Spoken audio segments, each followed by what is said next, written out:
RAD, ça vous dit quelque chose? Rapid Application Development.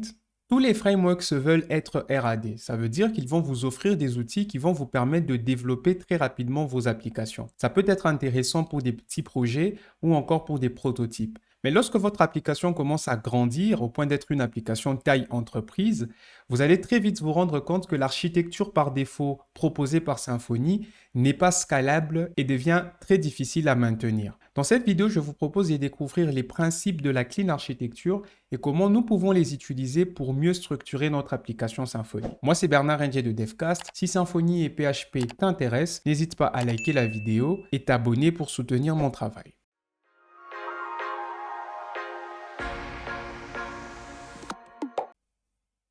Dans la vidéo précédente, nous avons parlé de CQRS. Nous avions fait la distinction entre les commandes qui représentaient les actions d'écriture et les queries qui représentaient les actions en lecture. Faire cette distinction avait un avantage considérable parce que ça nous permettait d'optimiser une partie sans être influencé par l'autre. Mais nous avons encore quelques problèmes au niveau de notre architecture. Pour l'instant, tout est à plat et nous avons organisé notre projet en tenant compte des ressemblances techniques. Nous avons mis ensemble les contrôleurs, nous avons mis ensemble les entities, etc., etc. Et ça, c'est problématique. C'est problématique parce que notre code, en réalité, a plusieurs raisons de changer. Parmi ces raisons, je vous en ai cité quelques-unes. La liste n'est pas exhaustive, mais vous allez très vite vous rendre compte qu'on peut subdiviser en deux les raisons de changement. Dans la première catégorie, on aura des changements qui sont liés à une décision technique. Et dans le deuxième cas, on aura des changements qui découlent d'une décision métier. Ici, on a pris l'exemple de la gestion d'étudiants. Est-ce que changer la base de données influence la gestion qu'on a de nos étudiants? Non, ça ne devrait pas. Mais est-ce que le changement de la gestion d'étudiants pourrait influencer le choix de la base de données qu'on fera un peu plus tard? Effectivement. Vous comprenez qu'il y a donc deux raisons principales pour lesquelles notre code va être amené à changer. Les raisons qui sont liées au choix technique que nous allons faire et les raisons qui sont liées à la modélisation de notre métier. Une bonne architecture est donc celle qui nous permettrait de séparer ce qui change pour les mêmes raisons. Lorsqu'on a des décisions techniques, on va mettre ensemble tout ce qui pourrait changer lorsqu'on fait un choix technique important et tout ce qui pourrait changer lorsqu'on fait un choix métier important. Cette séparation va nous permettre de faire évoluer notre code sans pour autant dépendre des choix techniques ou des choix métiers qu'on pourrait faire un peu plus tard. Comment ceci pourrait se traduire dans notre application? Pour vous aider à visualiser, je vais colorer les différentes couches qui peuvent être amenées à changer ensemble. Vous avez la partie bus et la partie use case qui vont de pair. Vous avez la partie contrôleur, console et les formulaires qui vont de pair. La partie entity, repository et exception également. Donc, vous comprenez qu'on a différentes couches. La question qu'on peut se poser, comment séparer et mettre ensemble les couches qui ont les mêmes raisons de changer? Et pour ce faire, la clean architecture a été inventée. Alors, la clean architecture est proposée par Robert C. Martin, qu'on appelle aussi Uncle Bob, et il nous propose une manière d'organiser notre code de manière modulaire, testable et indépendant des frameworks. Il propose donc différents principes que nous pouvons appliquer pour que notre application soit déjà découplée du framework, mais aussi scalable et testable. Pour ce faire, l'idée est de séparer notre application en 4 couches distinctes. Une couche de présentation, une couche infrastructure, une couche application et enfin, vous l'aurez deviné, une couche domaine. Ces 4 couches auront des responsabilités différentes. La couche domaine, par exemple, va tout simplement s'occuper de la logique métier. C'est là que nous allons modéliser nos entités, nos value objects et nos services métiers comme nous avons vu dans les précédentes vidéos. Chose importante ici, cette couche ne connaît ni Symfony ni Doctrine, ça veut dire qu'elle ne dépend de rien. Ça sera la même chose pour la couche application. Cette couche va nous permettre de décrire ce que fait notre système. Elle va mettre en relation les différents use cases de notre application sans forcément dépendre de Symfony ni de Doctrine. Donc, on aura des interfaces qui définissent les services qu'on peut avoir et comment est-ce que notre application interagit avec notre domaine. Ensuite, on aura la couche infrastructure. C'est dans cette couche qu'on va implémenter tout ce qui est technique. Base de données, email, API. C'est ici qu'on aura les configurations des différents composants Symfony et cette couche ne doit jamais contenir de la logique métier. Enfin, on aura la couche de présentation qui est la couche qui va régir la communication entre un utilisateur et notre système. Ça veut dire que cette couche nous permettra de recevoir de l'information, mais aussi de l'afficher. Avec ces 4 couches, on peut vite se rendre compte qu'il y a une distinction claire qui commence à se faire. La distinction entre les changements techniques et les changements métiers. Tout ce qui est métier va se retrouver dans notre domaine et sera manipulé principalement par notre couche application. Et du côté technique, on aura l'infrastructure qui aura toutes les implémentations des interfaces qu'on va définir dans notre couche application et domaine. Et la couche présentation nous permettra tout simplement d'interagir avec l'extérieur, soit via le web, via une API, via la console, etc., etc. L'intérêt de cette organisation, c'est que chaque couche peut évoluer indépendamment des autres. On peut faire évoluer notre domaine sans avoir à implémenter ou à faire un choix technique.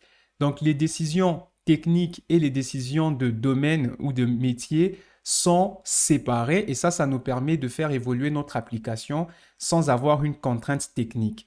Comment ça pourrait s'appliquer à notre projet? Pour revenir sur notre application, on va commencer par la couche application. Donc, je vais mettre ensemble tout ce qui concerne la couche application. Dans notre cas, c'est la partie bus et la partie use case. Ensuite, je vais mettre ensemble tout ce qui concerne le domaine. Pour l'instant, ça sera nos entités, nos exceptions et nos repositories. Et enfin, je vais m'occuper de la partie présentation et infrastructure. Et pour l'instant, dans la partie présentation, on a les rights models qu'on a utilisés dans les formulaires, la console et le web. Et dans la partie infrastructure, on n'a que le kernel de Symfony pour l'instant. Mais la clean architecture ne se limite pas à l'arborescence des fichiers. Pour l'instant, même en ayant séparé dans différents dossiers les différentes couches de notre application, ces couches interagissent toujours entre elles. Le but d'une architecture, c'est de définir comment les différents composants d'une application interagissent. Et dans ce cas, vous allez très vite vous rendre compte qu'on a un couplage très fort au framework et on n'a pas encore cette distinction technique et métier. Et pour arriver à faire ces découplages de manière efficiente, il y a quelques principes qu'il faudrait respecter. Je ne vais pas entrer dans les détails parce qu'il y en a beaucoup. Je vous mets en description un résumé de tous ces principes. Si vous êtes intéressé, ça vous permettra d'aller un peu plus loin. Moi, je vais me concentrer sur la partie Bounded Context et langage métier clair. Parce qu'au-delà de séparer notre application en différentes couches, il faudra aussi réfléchir à comment on organise justement notre métier. Alors, je vais vous donner un simple exemple. Dans notre application, nous faisons la gestion d'étudiants, mais nous pouvons aussi avoir l'authentification. Nous pouvons aussi avoir la facturation. Et dans le contexte de facturation, lorsqu'on parlera de client, ça va désigner une personne qui paye une facture. Mais si on a des ressources humaines, un client, c'est peut-être un employé en mission ou un partenaire. Dans le contexte technique, lorsqu'on parle de client, ça sera une application qui consomme une API. Vous allez vite comprendre que le même mot utilisé dans différents contextes n'a pas la même signification. Alors un bounded context ou encore un module s'il faut simplifier, ça sera cette barrière qu'on va mettre dans notre code où un mot, un terme métier aura une signification précise et va obéir à des règles métiers précises. Voici un exemple. On peut avoir un Bounded Context Identity and Access pour gérer tout ce qui est authentification, un Bounded Context Student Management pour tout ce qui est étudiant, c'est que nous avons fait dans les précédentes vidéos, et enfin un contexte partagé. Comme son nom l'indique, on mettra dans ce contexte tout ce qui peut être partagé dans nos différents contextes. Ça, c'est la première façon d'organiser notre application. Et la deuxième façon, c'est de mettre les couches en avant et les Bounded Context au second plan. Vous choisissez l'approche qui vous intéresse. Moi, je vais choisir la toute première approche parce que ça sera plus facile un peu plus tard de juste retirer un contexte et créer une application à part uniquement pour ce contexte-là qu'on pourrait appeler microservice un peu plus tard. Voilà donc comment on peut organiser notre application en utilisant les principes de la clean architecture et quelques concepts de domain-driven design. Voyons comment ça se fait en pratique.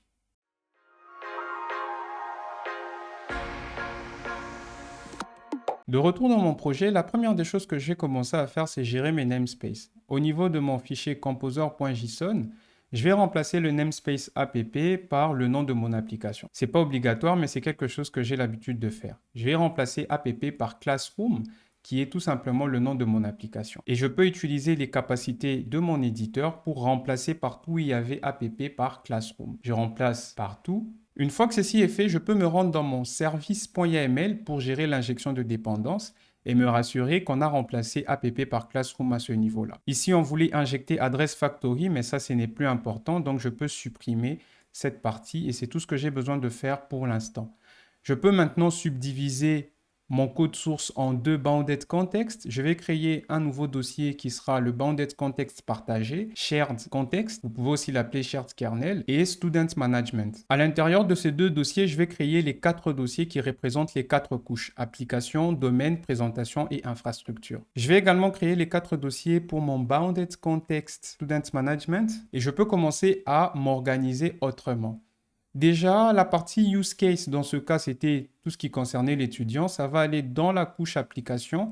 La partie entity et repository, c'est dans le domaine. Donc, je crée un nouveau dossier modèle au niveau de mon dossier domaine. Je vais aussi déplacer mes exceptions et mes services. Donc, dans ce nouveau dossier domaine, je peux déplacer mes entités, mon repository également dans ce nouveau dossier modèle. Et mon éditeur ici m'aide aussi à mettre à jour les différents namespaces. C'est pour ça que ça prend un peu de temps. C'est plus facile à faire du refactoring de cette façon-là. Mais si jamais vous n'avez pas un éditeur avec ces capacités, il faudra tenir compte des namespaces qui vont bouger. Je vais aussi déplacer le dossier exception et le dossier service dans mon nouveau dossier domaine, dans mon contexte student management. Et vous pouvez voir que les namespaces aussi sont mis à jour. Ça, c'est génial. Alors, je peux aussi m'attaquer à tout ce qui est contrôleur et console. Ça va dans la couche présentation.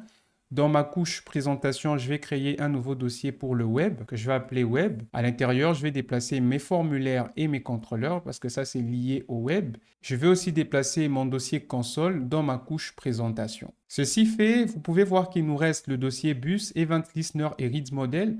Reads model, c'est dans ma couche application. Je vais déplacer ça dans le contexte student management. Ensuite, la partie event listener, on avait défini un event listener pour le cache, mais le cache, attention, c'est l'implémentation avec Doctrine. Donc, ces event listener-là, il ne sera pas dans notre couche application parce qu'il n'a rien à voir avec l'applicatif. C'est plutôt au niveau de la couche de persistance. Et cette couche va se trouver dans ma partie infrastructure. Je vais créer un nouveau dossier persistance. À l'intérieur de ce nouveau dossier persistance, je vais créer un nouveau dossier doctrine. Et je pourrai déplacer mes event listeners liés à doctrine dans ce nouveau dossier doctrine. Pareil pour les clés des caches qu'on avait définies, je vais les déplacer également dans ces nouveaux dossiers doctrine. Il reste le dossier bus. Ce dossier bus, il est lié à l'application, mais attention, tous nos bounded context auront besoin du bus, donc c'est quelque chose qui sera partagé. Je vais les déplacer donc dans mon dossier application, mais dans le contexte partagé. En faisant ça, il va rester le fichier kernel.php à la racine que je vais déplacer dans l'infrastructure de mon contexte partagé. Je vais créer un nouveau dossier que je vais appeler framework et à l'intérieur, je vais créer un nouveau dossier, vous l'aurez deviné, que je vais appeler Symfony. Et je vais déplacer ce fichier kernel.php. Cette classe kernel, c'est elle qui instancie notre application Symfony. Ça veut dire qu'il faudra tenir compte de différents points d'entrée que nous avons dans notre application. Pour ce faire, je vais voir mon front controller qui se trouve dans le dossier public index.php et je vais me rassurer d'importer la bonne classe kernel. Sinon, l'application ne va pas fonctionner. Ça sera pareil pour le point d'entrée en console. Donc, dans le dossier bin console, je vais aussi me rassurer d'importer la bonne classe kernel. Voilà. Une fois que c'est fait, il faudra changer un dernier endroit où cette classe kernel est utilisée. C'est dans nos variables d'environnement pour la partie test. On a une variable kernel class et on pourra remplacer cela par notre kernel en respectant le namespace. Maintenant, nous avons nos différents bounded context, mais nous sommes toujours couplés au framework. Déjà, au niveau de mon service.yml, je peux fixer la partie d'exclusion. Je ne voudrais pas que mes entités soient incluses, mais ce dossier entity n'existe plus à la racine. Donc, ce que je peux commencer par faire, c'est de dire que tous les dossiers qui seront dans domaine modèle entity ne seront pas inclus. Ça sera la même chose pour mes value objects. Et le fichier kernel, notre classe kernel se trouve maintenant dans notre contexte partagé, shared context, infrastructure, framework Symfony. Et tout ce qui est dependency injection, ça sera aussi dans l'infrastructure, vous l'aurez deviné. Infrastructure, framework, Symfony. Et c'est tout ce que j'ai besoin de faire à ce niveau. Quelques soucis qu'on peut gérer très rapidement. La partie routing, avant, on cherchait les contrôleurs dans un dossier contrôleur et on utilisait les attributs. On va continuer à utiliser les attributs, sauf qu'on peut préciser qu'au lieu de chercher dans le dossier contrôleur, on va directement chercher dans le dossier SRC. Voilà, comme ça, on ne se complique pas la vie à ce niveau-là. Vous pouvez aussi utiliser l'attribut asController si vous voulez, mais là, c'est déjà bon. Donc, la configuration qui ne va plus fonctionner, c'est la configuration avec Doctrine. Parce qu'ici, on utilise les attributs et on s'attend à ce qu'on trouve toutes nos entités dans le dossier Entity, ce qui n'est plus le cas. Pour gérer ça, je vais commencer par définir les mappings pour chaque bounded context. Donc ici, j'aurai mon bounded context student management. Ça sera plus APP, ça sera plutôt classroom student management. Et on va utiliser la configuration XML plutôt que les attributs. Alors, la communauté est un peu divisée sur ces choix parce qu'il y a une partie qui considère que les attributs, c'est de la configuration, c'est pas vraiment du couplage. Et il y a une autre partie qui considère que c'est du couplage et qu'il faudrait éviter de les avoir dans notre couche domaine. Je suis de cet avis, je ne vais pas utiliser les attributs, je vais plutôt utiliser la configuration XML. Comme ça, dans mes entités, je n'aurai pas des détails d'implémentation de doctrine. Et je vais préciser dans quel dossier où on va retrouver cette configuration. Donc, au niveau de mon dossier config, je vais créer un nouveau dossier que je vais appeler sobrement doctrine. Et à l'intérieur, je vais créer deux nouveaux dossiers qui vont correspondre au bounded context que j'ai déjà créé, à savoir Student Management et Shared Context. Ceci fait, je peux préciser qu'à ce niveau, le dossier, ça sera dans le dossier config doctrine et ça sera Student Management. Et je pourrais préciser le préfixe de toutes mes entités, Classroom, Student Management, Domaine, Model. Et on peut préciser que ce n'est pas bundled. Ceci fait, je peux supprimer cette configuration qui ne servira plus à rien et je peux aussi préciser la même configuration pour mon contexte partagé. Alors, par expérience, je sais que la validation XML pose problème, donc on va la désactiver momentanément. Au niveau de mes entités, je vais tout simplement retirer tout ce qui est de doctrine. Donc, dans ma partie Entity, Student, je n'aurai plus tout ceci. Donc, je peux supprimer toute la configuration des attributs et on aura une entité qui n'a aucun lien avec doctrine. Alors, pour que ça fonctionne, on va définir notre configuration. Au niveau du dossier Student Management qui se trouve dans le dossier Doctrine Config, je vais créer une nouvelle configuration. Je vais appeler ça entity.student.orm.xml. Et ici, je peux tout simplement définir la configuration XML de mon entité. Je commence par définir l'entité et ici, c'est le namespace de mon entité. La table, ça sera student et le repository, on est dans modèle, ça sera repository.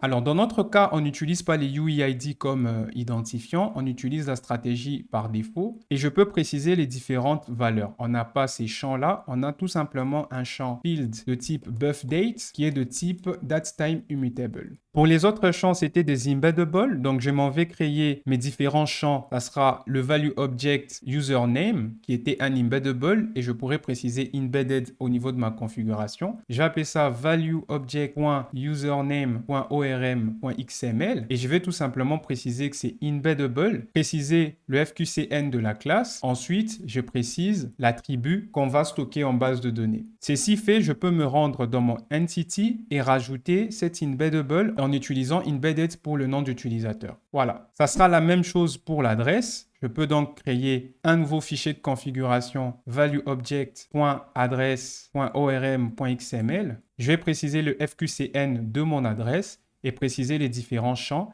Et au niveau de ma configuration, je pourrais préciser à nouveau embedded address. Et pour l'adresse, on n'utilisait pas les préfixes de colonne, donc je précise use colonne préfixe à false à ce niveau-là. Pour la partie email, c'est quelque chose qu'on va utiliser dans plusieurs contextes. Parce que si on décidait de faire l'authentification, on aura aussi besoin de représenter l'email avec un value object. Donc, l'email n'est pas propre à notre contexte student management. Je vais donc créer mon value object email dans mon contexte partagé. Donc, à ce niveau, je vais créer une nouvelle configuration value object.email.orm.xml. À l'intérieur, je vais venir préciser le FQCN de mon email. Cette fois, il sera dans le shared kernel et la valeur qui sera stockée en base de données. Et je vais déplacer email dans mon contexte partagé.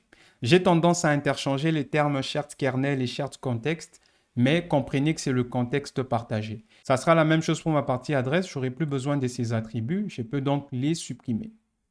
Pareil pour ma partie username, on n'a plus besoin de ces attributs-là. Bien, dans notre domaine, il y a encore quelques soucis. Notre repository est un repository qui étend de Service Entity Repository qui est de doctrine. Donc là, à ce niveau, il y a un couplage et on va devoir se découpler. La solution ici, c'est de créer une interface pour notre repository et l'implémenter. Donc pour ça, je vais copier le contenu de ce fichier, donc tout ce qui est là, qui est en fait l'implémentation. Dans ma couche infrastructure doctrine, je vais créer un nouveau dossier ORM. À l'intérieur de ce dossier ORM, je vais créer une nouvelle classe que je vais appeler Student ORM Repository. Et je vais réutiliser en fait tout ce que j'avais copié de l'autre côté. Cette classe n'est pas en read-only et elle va étendre extend de service entity repository. Bien, maintenant que ceci est fait dans mon domaine, je peux dire que ça ne sera plus une classe, mais ça sera plutôt une interface. Interface student repository. Je peux copier ce petit commentaire-là pour garder les generics. Et je dirais que ça va implémenter Student Repository. Super. Dans mon Student Repository, ça ne va pas fonctionner. Je vais transformer cette classe en interface. Donc, il n'y aura plus des détails d'implémentation. Un avantage considérable à faire ça, c'est qu'on pourra avoir plusieurs implémentations différentes. En mémoire, par exemple, ou en utilisant une base de données SQLite et tout ce que vous voulez. Là, maintenant, on a une interface simple et on n'a plus besoin de doctrine à ce niveau-là. C'est à la limite du code PHP pur. Au niveau de notre Student ORM Repository, on implémente cette interface et toutes ces méthodes sont implémentées. Vu qu'on n'a pas changé le nom de cette classe et que c'est une interface, Symfony sera toujours capable d'injecter l'implémentation, ce qui est super. Donc, on n'a pratiquement rien changé, mais on est complètement découplé de doctrine au niveau de notre domaine. Au niveau de notre service, dans la partie Email Verifier, on utilisait le Student Repository. Et là, c'était une implémentation. Sauf que là, c'est maintenant une interface. Et dans cette interface, on n'a pas la méthode findsOneByEmail. Donc, qu'est-ce qu'on va faire? On va rajouter cette nouvelle méthode getByEmail, public function getByEmail, et qui prendra le value object email. Et ça peut retourner un étudiant ou pas. Alors, pourquoi est-ce que j'ai défini explicitement ces méthodes? Ça permet d'avoir un contrat clair et ne pas avoir des surprises lorsqu'on manipule les données. On sait exactement quelles sont les méthodes qui seront utilisées pour récupérer de la donnée et quels sont les retours qu'on attend. Au niveau de notre Student Entity Repository, là, j'aurai un problème parce que je n'ai pas tout implémenté. Je peux rajouter la méthode qui n'a pas été implémentée. Et vous l'aurez deviné, l'implémentation va tout simplement refaire la même chose. 10 findsOneBy email.value qui sera égal à l'email qui a été passé en paramètre. Et on fait un coup de return. Maintenant, l'implémentation est bien au niveau de notre couche infrastructure, mais dans notre couche domaine, on a une simple interface. Et dans notre classe service, on utilise l'interface et le container d'injection de dépendance va injecter l'implémentation avec doctrine. Et ici, je peux remplacer ces bouts de code par getByEmail en lui passant l'email adresse. Voilà. Ce code, c'est pratiquement du PHP pur. Il ne dépend pas de Symfony, il ne dépend pas de doctrine, même si on a le concept de repository qui est utilisé à ce niveau-là. Dans la partie HVerifier, il n'y avait aucune dépendance extérieure, donc c'est bon. Donc, vous pouvez voir qu'au niveau de notre factory, on a adresse factory et ici, on utilisait le composant Intel de Symfony. Alors, adresse factory, c'est une classe service. Et si on veut se découpler complètement à ce niveau-là, la même solution peut être utilisée. Vous l'aurez compris, je peux créer une interface. Pour ça, je vais copier le contenu de cette méthode. Et au niveau de ma couche infrastructure, je vais créer un nouveau dossier que je vais appeler adresse qui pourrait contenir tout ce qui est lié à la validation d'adresse et je vais créer une classe que je vais appeler adresse factory tout simplement. Et je vais reprendre la méthode create que je venais de créer. L'adresse factory qui se trouve dans mon domaine, je peux supprimer les détails d'implémentation et dire que ça devient une interface. Comme ça, je n'ai plus les dépendances extérieures à ce niveau-là. Et je peux faire en sorte que mon adresse factory implémente adresse factory qui se trouve dans mon domaine. Et je peux utiliser un alias ici et dire que ça sera adresse factory interface. Et c'est tout ce que j'ai besoin de faire. Vu qu'on a le même nom Address Factory, bah, on a une implémentation qui est l'implémentation qui peut utiliser des services extérieurs comme vous voulez, mais dans notre domaine, on n'a aucune dépendance extérieure. Et comme c'est un service, le container d'injection de dépendance de Symfony sera toujours capable d'injecter l'implémentation qui implémente Address Factory, ça veut dire Address Factory à ce niveau-là. Vous pouvez changer les noms si ça vous trouble un peu, mais c'est de cette façon qu'on peut se découpler. Là, notre domaine est complètement indépendant. Même dans la partie exception, on n'a aucune dépendance. Vous allez peut-être me dire que pour la partie Web Mozart d'Assert, alors ça, c'est une dépendance assumée, hein. Vous pouvez toujours chercher à vous découpler de cette dépendance-là, mais ça ne sera pas productif. Donc, restons pragmatiques. Bien, maintenant qu'on est dépendant du framework pour notre partie modèle, pour notre partie domaine, on peut s'attaquer à la partie application. Pour l'instant, dans notre Reads model, on avait le Students List et la partie Student Profile. Là, il n'y a rien à faire. Par contre, dans nos use cases, dans la partie Commands Handler, vous allez voir qu'on a encore des attributs à ce niveau-là. Encore une fois, les attributs, ça reste de la configuration, mais c'est un détail d'implémentation. Donc, comment est-ce qu'on peut solutionner ce problème? Dans mon contexte partagé, dans ma partie application, j'avais le dossier bus et je reprenais tout ce qui concernait Symfony Messenger. Encore une fois, ça c'est un couplage direct. On va devoir créer des interfaces et implémenter dans notre partie infrastructure. Ça sera la même procédure jusqu'à ce qu'on ne sera plus couplé complètement. Je vais déjà commencer par renommer le dossier bus en messaging parce que bus, ce n'est pas le terme qu'il faut, ça ne parle pas trop. Je renomme ça en messaging. Super. Et dans ma partie implémentation, infrastructure framework, je vais créer un nouveau dossier Messenger dans le dossier Symfony. Ceci fait, je vais créer au niveau de mon dossier Messenger une nouvelle classe que je vais sobrement appeler Messenger Command Bus. Ça sera notre commande bus mais implémentée avec Symfony Messenger et ça sera la même implémentation qu'il y a quelques instants et ça doit implémenter commande bus. Donc, au niveau de mon chart kernel application, commande bus ici, ça ne sera plus une classe, mais ça sera une simple interface. Et cette interface va définir uniquement la méthode handle qui prendra un objet qui sera une commande. Et ça va retourner tout et n'importe quoi, donc mixte à ce niveau-là. Même si pour la commande en CQRS pur, on ne doit rien retourner. Mais là, je me crée une interface et je peux supprimer toutes les dépendances extérieures. Je fais la même chose pour ma partie message bus. Je vais créer une nouvelle classe que je vais appeler Messenger Message Bus. Ceci fait, je peux transformer Message Bus qui est dans ma partie application en interface et masquer tout ce qui est implémentation. Et au niveau de mon Messenger Message Bus, dire que j'implémente Message Bus, ce qui est génial. Et enfin, je ferai la même chose pour la partie Query Bus, vous l'aurez compris. La première étape est faite. On est découplé de Messenger pour cette première partie, mais vous allez remarquer qu'au niveau de nos use cases, donc dans ma partie application use case, par exemple pour le query handler, on a toujours besoin de préciser as message handler. Et pour se passer de cet attribut, ce qu'on peut faire, c'est remplacer ça par une interface. Encore une fois de plus, au niveau de mon applicatif, dans mon contexte partagé, je vais créer une nouvelle classe qui sera Query Handler. Et ça sera une simple interface qui n'aura rien comme méthode. Interface, Query Handler. Et en faisant ceci, l'avantage que j'ai, c'est que je peux utiliser ma configuration pour préciser que tous les handlers qui vont étendre de Query Handler vont utiliser le Query Bus. C'est l'intérêt de faire ça. Et comme ça, on n'utilise pas les attributs. À vous de voir si vous voulez continuer à utiliser les attributs. Mais après, il faut assumer cette dépendance-là. Je ferai la même chose pour ma partie command handler et la même chose pour ma partie message handler. D'ailleurs, dans ma partie message bus, vous voyez que je dispatche un message asynchrone. Plutôt qu'avoir un simple objet générique, je dirais qu'un message asynchrone doit implémenter la classe asyncMessage. Alors, cette interface n'existe pas, je m'en vais la créer.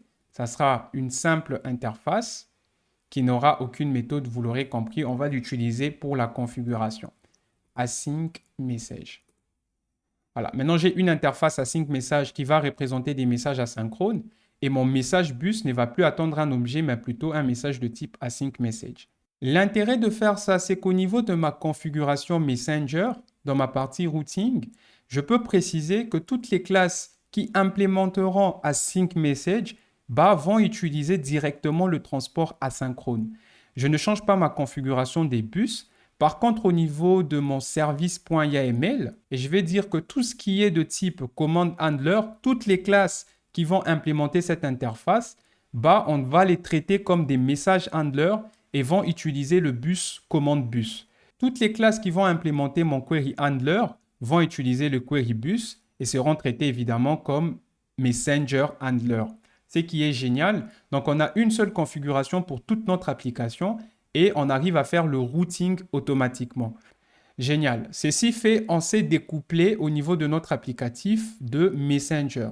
Si je reviens au niveau de mon Student Management Context, dans ma partie Query Handler, je n'ai plus besoin d'utiliser cet attribut-là. Je peux directement implémenter mon interface Command Handler. Ce qui va se passer, c'est que ça sera traité comme un Messenger Handler en utilisant le command bus, ce qui est génial. Je ferai la même chose pour ma partie Delete. Et attention, vous voyez qu'ici, j'ai Delete Student Handler, mais ici, j'ai Update Student Profile. Donc, je profite pour corriger et j'utiliserai ici Delete Student comme commande. Et ici, j'implémente ma commande handler. Super. Je supprime cet attribut et on est entièrement indépendant. Vous pouvez voir le code, il n'y a aucun import qui vient du framework. Donc là, on est complètement découplé et notre application va continuer à fonctionner normalement.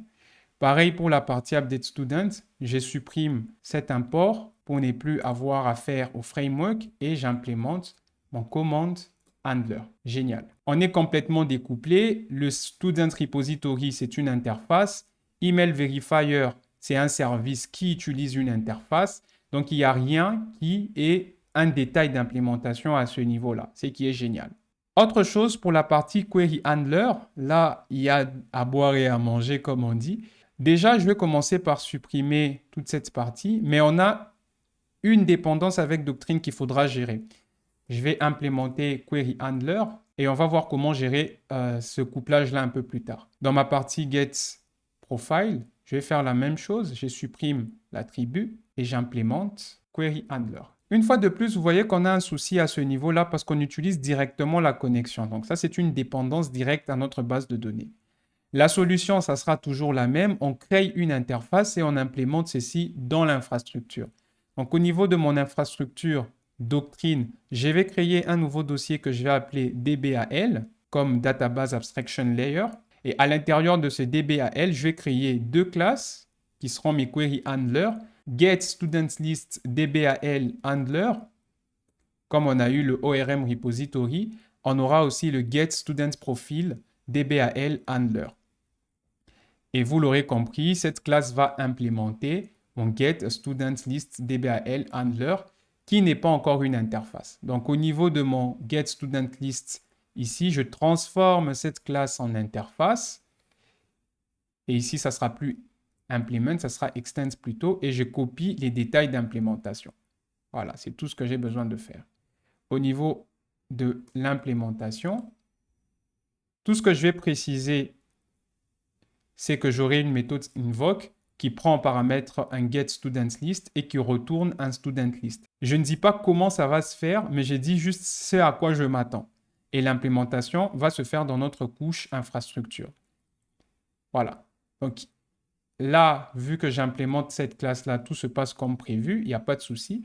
Et j'importe la bonne classe pour mes clés de cache. Je fais la même chose pour ma partie Get Student Profile. Et au niveau de mon interface, je vais juste préciser que j'aurai une méthode invoke qui prendra une query Get Student Profile et va retourner le profil de l'étudiant. Et là, pour mes deux queries, je suis complètement découplé. Alors, une chose, c'est ce Student Query Trait qu'on avait là. Il y a des détails d'implémentation à ce niveau-là. Donc, au niveau de mon dossier DBAL, c'est que j'ai l'habitude de faire pour les traits. Je vais créer un nouveau dossier que je vais appeler Features. Et je vais déplacer mon Student Query Trait dans ce dossier Features. Et mon éditeur m'aide à faire ce refactoring progressivement en changeant les namespaces. Je rappelle, si vous ne changez pas les namespaces, vous aurez des problèmes. En faisant ceci, nous sommes complètement découplés du framework dans notre couche application. Donc, on définit des interfaces et pour la partie commande, on est complètement découplé parce que vous voyez dans les imports, il n'y a rien qui vient du framework. On a su découpler notre couche domaine et notre couche application. Dans la partie infrastructure, il n'y a rien à découpler. Dans la partie présentation également, il n'y a rien à découpler. Je vais juste déplacer ce dossier modèle dans le dossier présentation et le renommer en Rights Model. Voilà. Dans la couche présentation, on a le droit d'utiliser le framework et dans la couche infrastructure, c'est l'implémentation de nos différentes classes de services, métiers et applications. Et là, on a su c'est découpler du framework. Si j'essaie de lancer mon application, j'aurai cette erreur et ça, c'est à cause de Doctrine. Donc, au niveau de ma configuration Doctrine, je vais me rassurer que pour la partie Student Management is Bundle, je vais dire que ça, c'est false. Je vais aussi préciser mes migrations, je vais les déplacer dans le dossier configuration, config, migration, je déplace ça dans le dossier config et je me rassure de ne pas changer le namespace de migration à ce niveau-là. Donc, ça restera Doctrine Migration. Dans ma configuration package Doctrine Migration, je vais juste préciser qu'on va trouver les migrations dans le dossier config migration. C'est tout ce que j'ai besoin de faire. Donc, si je reviens dans mon application et que j'essaie d'actualiser, j'ai bien mon application qui fonctionne. Et si je vais dans ma partie listing étudiant, j'ai bien mes étudiants. Donc là, vous voyez qu'on a su c'est découpler du framework, mais garder notre application qui fonctionne.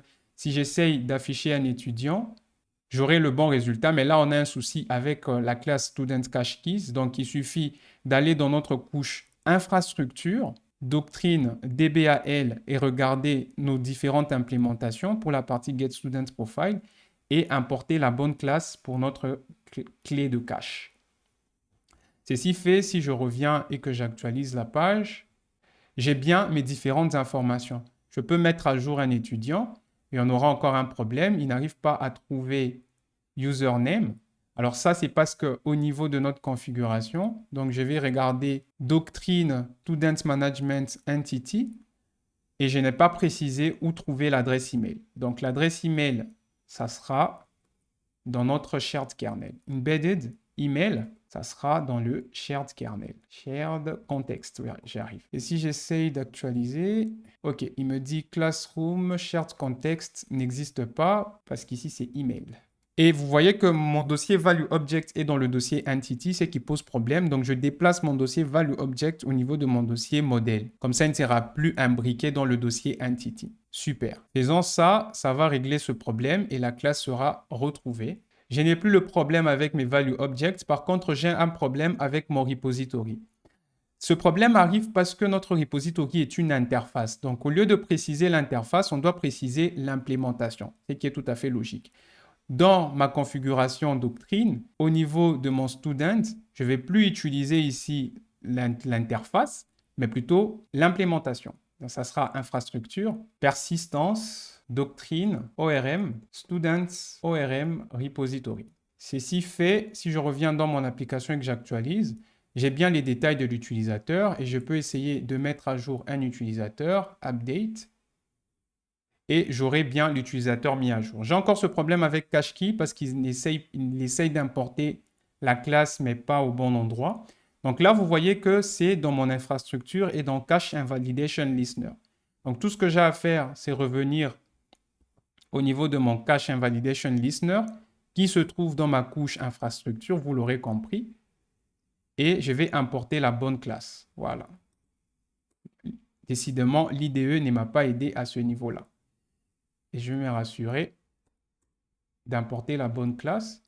Une fois que cette classe est importée, je peux réessayer l'édition, update, et tout fonctionne comme prévu.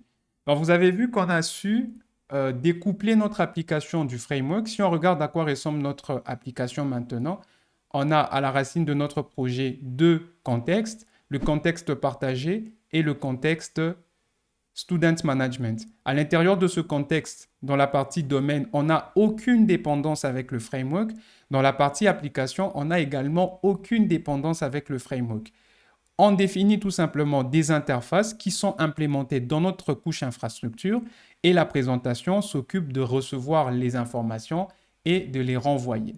Alors, petite précision au niveau de notre contrôleur pour finaliser avec cette vidéo. Si vous regardez ce qui se passe à ce niveau, on avait déjà défini le Abstract Controller.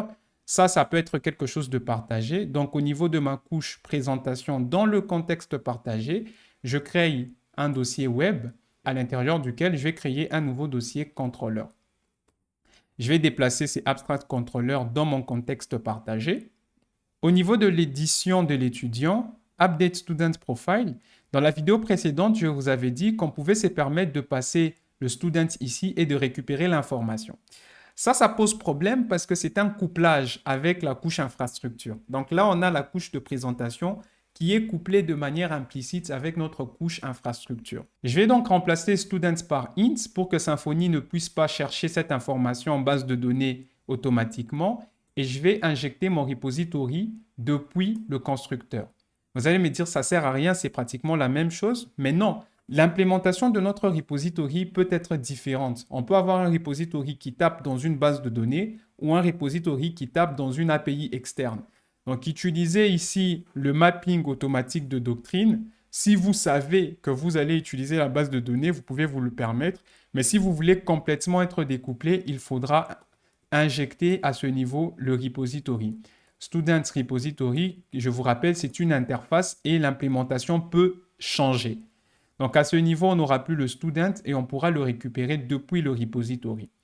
Pour ça, on a la méthode getById et ça peut renvoyer une exception. Donc, je dirais this student repository getById et je vais passer l'ID. Donc, je vais renommer ça en ID et ici, ça sera ID.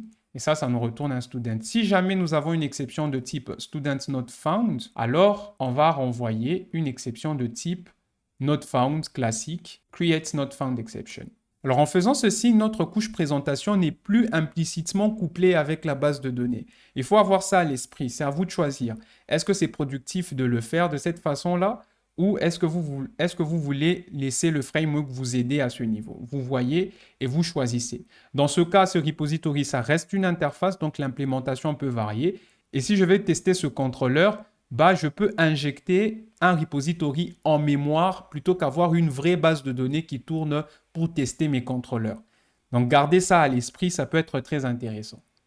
Je pense qu'on a fait le tour. Voilà tout pour la clean architecture. C'est beaucoup plus de travail que l'architecture par défaut de Symfony, mais au moins là, vous êtes sûr que si vous avez des nouvelles fonctionnalités à rajouter, vous savez où est-ce que vous allez les rajouter et il n'y a plus de couplage, donc vous ne dépendez plus du framework pour votre logique métier, ce qui est génial.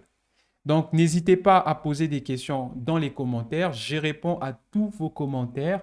C'est tout pour cette vidéo. Likez-la s'il vous plaît. Abonnez-vous si ce n'est pas déjà fait pour soutenir mon travail. Et moi, je vous dis à la prochaine.